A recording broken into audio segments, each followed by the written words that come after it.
Good evening. It's day 16 of Advent 2021, and I'm popping in rather late per usual because trying to figure out what to talk about today because I'm tired of doing embroidery. Even though I'm continuing to embroider, I thought that I would show you some of the stuff I'm working on and some of the inspiration I have found today. Just to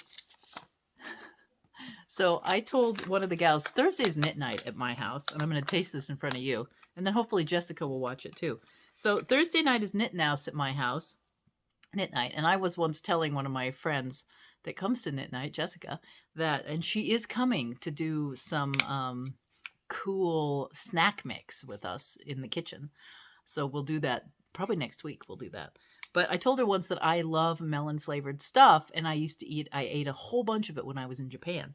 Well, now every Thursday night, Jessica brings me some new melony stuff from Ouija Maya, and this is Yogo Vera non-carbonated soft drink. I've never had a melon flavored soft drink, so I'll tell you if it's good or bad. Hang on. Oh my God, it's so good. It tastes like melon juice. I'll be drinking that here in a minute. It's very sweet too. It tastes like melon, but not cantaloupe. It's melon, but it shows you a cantaloupe, but it's more like a honeydew. It tastes honeydewy. So there you go. If you like melon like me, and that's going to be backwards to you. She also brought me another bag of candy. Melon flavored candy. This candy tastes like cantaloupes. This is delicious candy.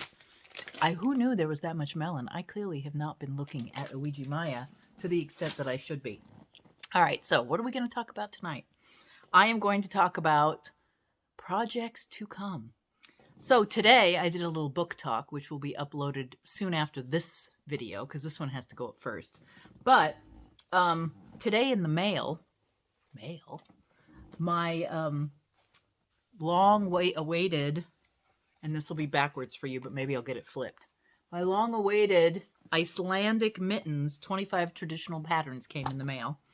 And I looked through it, and you can check out the book talk because I thumbed through the whole book for you, and I'm not going to do that in this video as well.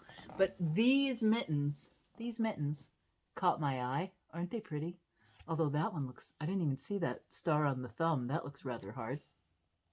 But I went, before I started this video with you, and got my yarns, and I think that these yarns will work perfectly for these mittens. So here, I'm trying to work out how to do this for you. My head probably went off the screen. So the main color of the mittens, garnet, out of the darny. The next color of the mittens, that hot pink.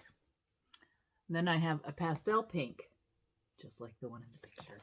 And then I have orange, fox and cubs, just like in the picture. And then I have a golden yellow, just like in the picture. So I have all the yarns I need on hand to make these mittens. And this is probably enough yarn to make several mittens. But that is going to be one of my top projects for January, is this. I'm very excited about this. So, future project number 1, Icelandic mittens. If anybody's interested in knitting along with me, let me know, because I can put some kits together and get them in the web store for you. And then we can knit together. Very exciting. January.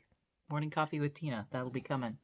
The next thing I did today is start lining up the yarn that I am going to use for my blanket along, and in the link below will be the Facebook page for the Pearly Shell Black Sheep Fiber Emporium blanket along Facebook page. We're getting together, two stores, one in Washington, one in Oregon, because we're friends, and we are putting together a blanket along, which is roughly based on a temperature blanket. However, I am going to do a monthly embroidery one that I'm going to put together as a quilt or a blanket to go on the sofa. And then also I will be crocheting one based on my slow crawl pattern last year. So these flowers you make. However, we will be making these flowers in 7 rounds instead of 1, 2, 3, 4. This is a 4-round flower. Actually, this is a 5-round flower. I'm going to expand it to a 7-round flower, and it will be made out of fingering weight. I'll show you my fingering weight. I have to get down. I have to dig down in here. So I have been dyeing my little brains out. And this is the Portland Community College wool. This is Romney Dorset Rambouillet with a little bit of alpaca, because the flock has 2 alpacas in the flock who watch over the sheep. And so this is the entire flock mixed together. I have a purple. I have a lavender. I have 2 reds. I have and this looks very pink, but this is really more red. It's pinky red. Cranberry, actually. A lighter shade. Okay, let me dig in here. I gotta dig. I have a couple of greens. I have to dig in my tote because I have a tote full of yarn here. I have a couple of greens to go in this one. And now I'm gonna assign these temperatures. So, and then I have 1 yellow, but I need to make another yellow. And this isn't the PCC, so I need to do this yellow on Portland Community College wool. But, so I need 2 yellows. And then I have 1 blue. Let me dig out my blue. It's in here somewhere.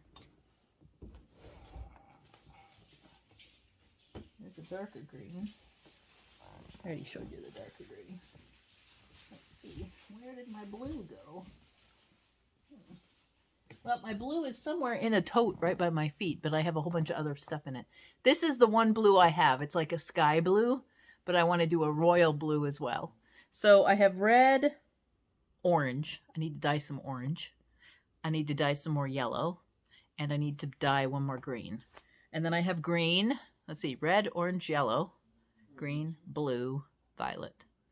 So I have green. I need blue. I need 1 extra shade of blue. And I need 2 yellows. So I need 3 more colors to add to this to get my rainbow. And then I'm going to assign 10-degree iterations every 10 degrees. If it's within the 60 to 70 range, it will be color A. If it's in the 70 to 80 range, it will be color B, and so on and so forth. I may have to put in some extra colors like neutrals. So like black and gray and brown. And that way I'll have some extra temp if I need it. But that is my plan for January. So you're getting a heads up on what's coming in January. Temperature blanket, embroidery. Oh, I'll go get my embroidery and show it to you. And then those mittens, because those mittens, come on, they're as easy as socks. Hang on, I'll go get it.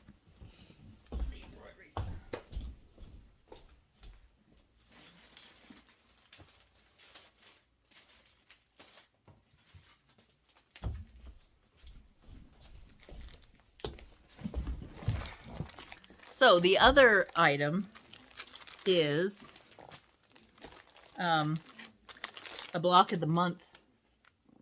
Block of the month. So that one, I think, have I showed you? I can't remember if I showed you these before or not. I believe this one is January. Yeah, this one is January. So here is the square that is January. And then February. And these all came from Japan. This is February. March. And they all have birds, and you know I'm a sucker for birds. April. May. Well, let's get you in the light. Let's block the light. Maybe that'll help. May. June. June. July. Ooh, they're even in order. How handy is that? July. August is the beach with shells and stuff. September, trees are falling. I love that one. My husband loves this one, October, because he's a fiend for mushrooms. November, oh, I didn't get December. And then December is still over there. But I'm going to knit, oh, actually here, it's got a poinsettia on it. So I'm going to knit up these 12, and so it will be 1 a month, and then I'll join them together with fabrics. So this will not be a temperature blanket. This will be a block of the month blanket. But in the end, I will have 2 blankets at the end of next year, and then 1 based on temperature, 1 on the month, seasonally. 1 from Japan, 1 from Portland, beginning to end. I don't know if I've talked about the PCC before, but the PCC yarn is from Portland Community College. Has sheep that they keep for their vet tech program. And except for the last 2 years, I used to go out and discuss what we do with fleeces with the vet tech students. And then I skirt it, and then I would bundle it up and take it to a local mill and have it made into yarn. Haven't COVID, COVID. Haven't been able to do that for the last couple of years. They've probably thrown the fleece away, sadly. However, I'm hoping to get back to where we can. Hopefully we can get our funding back together and sell plenty of PCC. Now, the good news is I have a backstock of PCC, lots of it. So I'm dyeing it, and I have DK, but I feel like for the temperature blanket that fingering weight's best, because 52 blocks is going to make for a pretty big blanket if we make them too big. 52 blocks plus I'll need 2 more. I'll need 56, so there'll be 4 extras thrown in there. I think I decided to go the beginning of January through the end of January, and that would be a good blanket. But yeah, that's the plan for next year. So that's it for tonight. I just wanted to give you a looking to the future evening chat. Too bad I don't have my little electric. I found an electric fireplace log. It's called a Yule log that I got at an antique store on the weekend. So one of these chats, I'll plug it in and you can sit by the fire with me. Anyway, that's it for tonight. Make sure you follow so you can see what's coming next, and like and comment and all that. I'm going to put the links to all these things below so you can go see them. Bye.